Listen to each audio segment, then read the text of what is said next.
Welcome to the another new episode of r/Am I the Bad Guy? Today's first story is posted by Flora Fauna. Am I the bad guy for not letting my mother-in-law and father-in-law help me with a baby after their reaction to me being injured? I'm a female, age of 21, have a 7-month-old son with my boyfriend. My family lives abroad and are coming over to stay and help at Christmas time.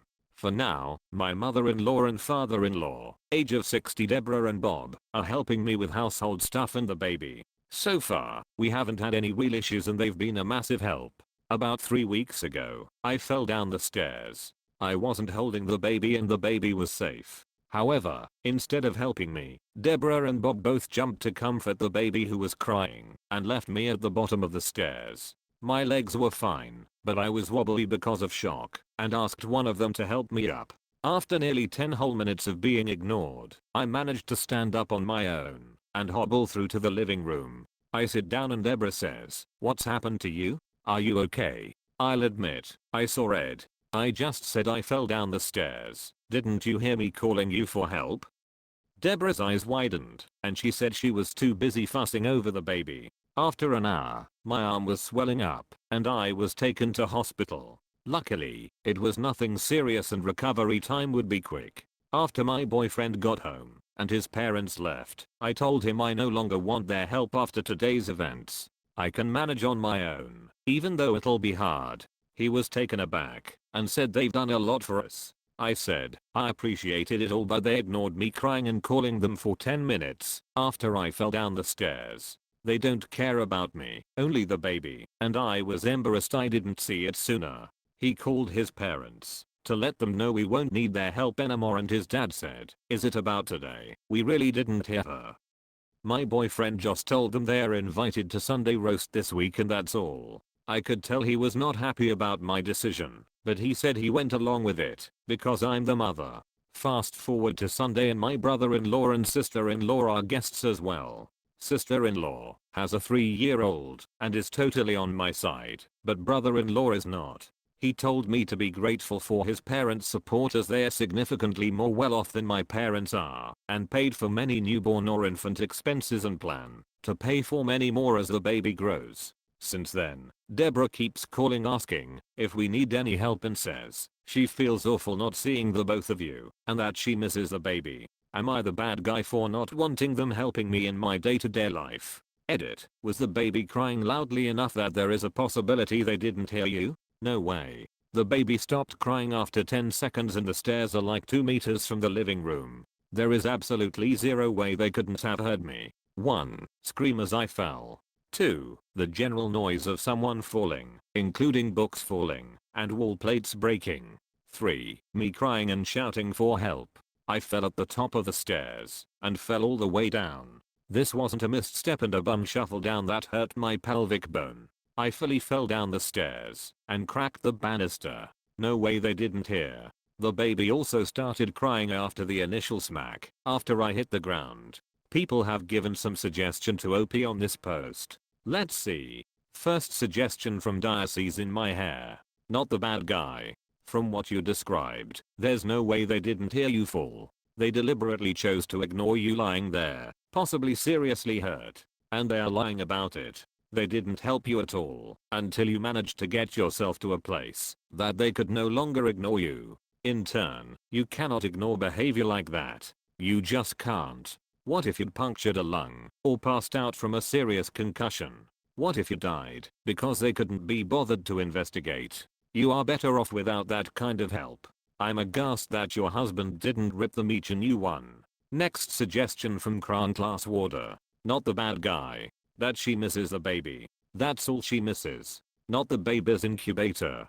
Sorry you found out this way. Next suggestion from Aquatic Stoner. I would be angry that my husband was only supporting me because I was the mom. What if you'd broken your neck? What if you'd been dead at the bottom of the stairs while they cooed over your baby? Ask him that. Ask him if he'd be angrier if you were gone because of it. He does not have the appropriate level of anger. You are 100% in the right here, and your brother-in-law can shove that you should be grateful comment up his freaking butt.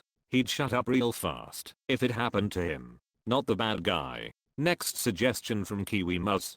not the bad guy. If they couldn't respond to an emergency situation within meters of where they were, then how are they responsible enough to take any care of a baby? Next suggestion from Shot Western, not the bad guy. After reading your edit, it seems like there is no way they didn't hear you.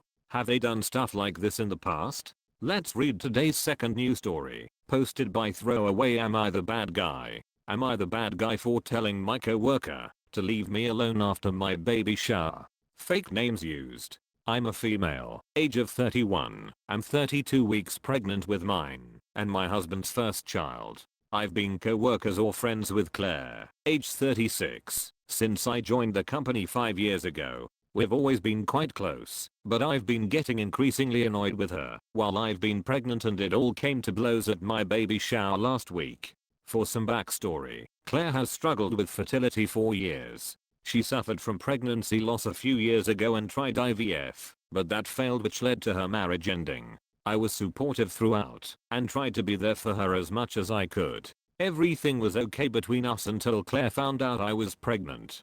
From the moment she found out, she's become slightly obsessed. She touches my belly constantly, begging to feel the baby kick, and always asks how our baby is. I hate this and have made a point to say I don't like people touching my stomach apart from my husband.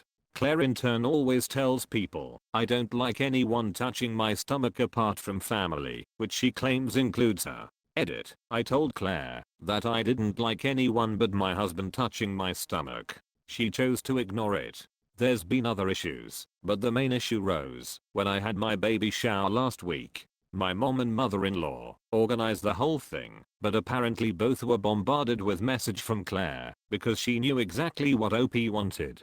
She kind of took over the shower and made sure she was sat next to me for the entire thing. While I was opening gifts, Claire burst into tears, saying how a lot of the gifts were items she would have been given at her own showers if she hadn't had her miscarriages. In the end, she had to be comforted by several guests. After the shower, I called her up and said that I think she needs to take a step back and I'm worried this is too much for her.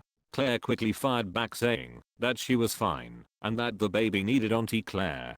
Finally, I'd had enough and said that I really needed her to back off as she wasn't family and I felt like I was being suffocated. Ever since then, numerous co-workers have said that I need to apologize to Claire and that I was an asshole for being so harsh with her. So am I the bad guy? Edit. For those saying I should find a new job, I can't do that because of my maternity pay. I was promoted last year, so I'm quite high in our firm, and it would take a long time to start again from scratch at a new firm. I will talk to HR though if I continue to be hounded by co-workers. Further edit. If people could please stop saying she's going to steal my baby or cut it out of me, that would be great. It doesn't help during what is already a stressful time. In my country we have really high security in maternity wards regarding visitors, so no, Claire will not be able to steal my baby from the hospital. Yes, I have a Ring doorbell on my home. We've had it for years. No, Claire does not have a key to my house. No one apart from our parents does, and she has never been asked to babysit. The only people we'd ever ask to babysit are our parents or my husband's sister. People have given some suggestion to OP on this post. Let's see. First suggestion from Remy the Magnificent, not the bad guy. Claire sounds like she's trying to deal with her own inability to have a child by essentially latching onto your child as hers. Sounds like she needs grief counseling. Next suggestion from Tiny Cardiologist, not the bad guy. And personally, I would be visiting the HR department and explaining what is happening and how you are so uncomfortable about all of it, but specifically she should never be putting her hands on you. This woman sounds like she needs some serious therapy. Next suggestion from Demon Goddess Lilith, not the bad guy. You should have been more direct earlier.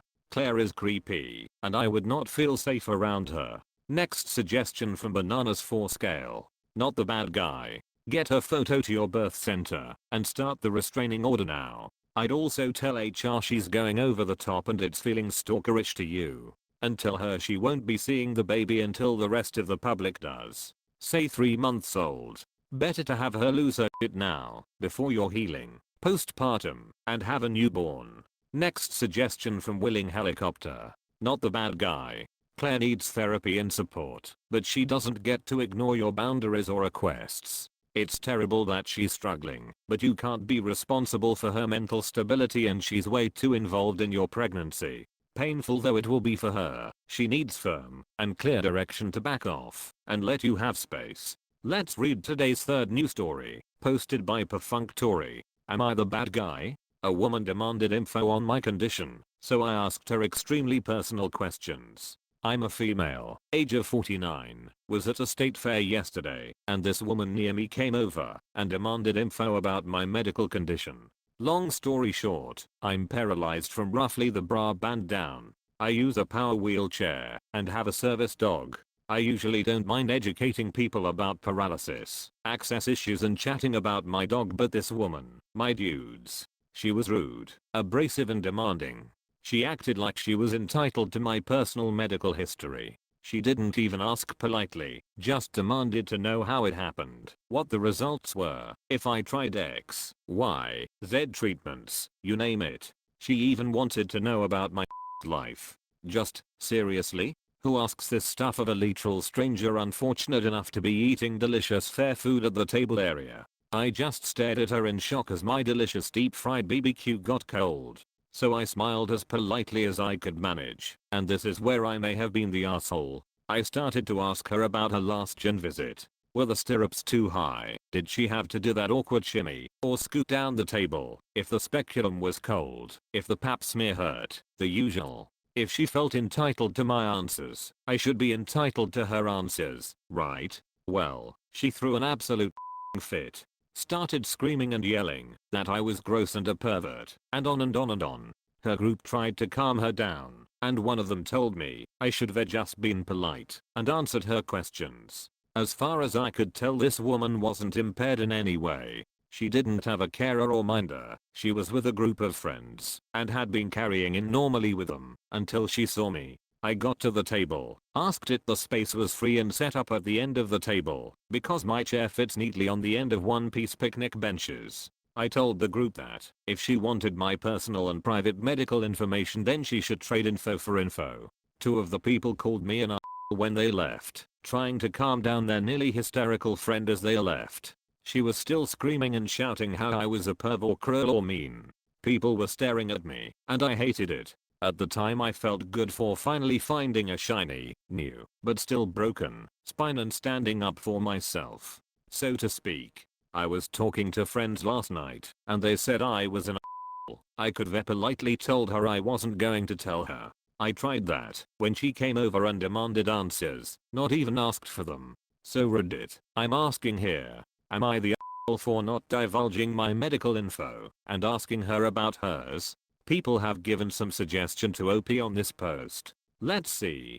First suggestion from Meghan Shadow. Not the bad guy. I greatly admire your shiny conversational spine. Lots of folks with wheelchairs, service dogs, mobility aids of other types, and carers come through my workplace. Yet somehow we all manage to resist asking ridiculously invasive questions. Yeah, the toddlers visiting might, but getting shut down and having proper behavior explained to them by their parents is part of their social learning curve. Next suggestion from Gambling Genocida. LMAO, not the bad guy, not even close, and I truly don't understand how your friends could have thought you were. Your response was perfectly reasonable and also demonstrated the absurdity of her initial behavior. Sure, it's nice to be polite, but politeness isn't owed to someone who disregards it themselves. That lady was rude and obnoxious and deserved to have her own shit thrown back in her face. Even funnier that she threw a fit for it. I guess she's not used to people not tolerating her awful personality. Next suggestion from Newest Low. Not the bad guy. She was still screaming and shouting how I was a perv or cruel or mean. People were staring at me, and I hated it. Chances are people were staring because a basket case was screaming at someone in a freaking wheelchair. Next suggestion from Bamf. Not the bad guy. You are my hero. I love your response. In all seriousness, you owe no one any information about your life. If someone wants to know about you or your life, they can ask respectfully. If they can't, well, they deserve what they get. And, let's face it, call others when they care called out on their own behavior. It's the pot calling the kettle black. Next suggestion from Blended Chaos. Not the bad guy. I hope you never have to deal with another person like that again. But if you do, I'd very loudly repeat her questions. I'm sorry, but did you just ask me about my life? Who do you think you are asking such a personal question? Thank you.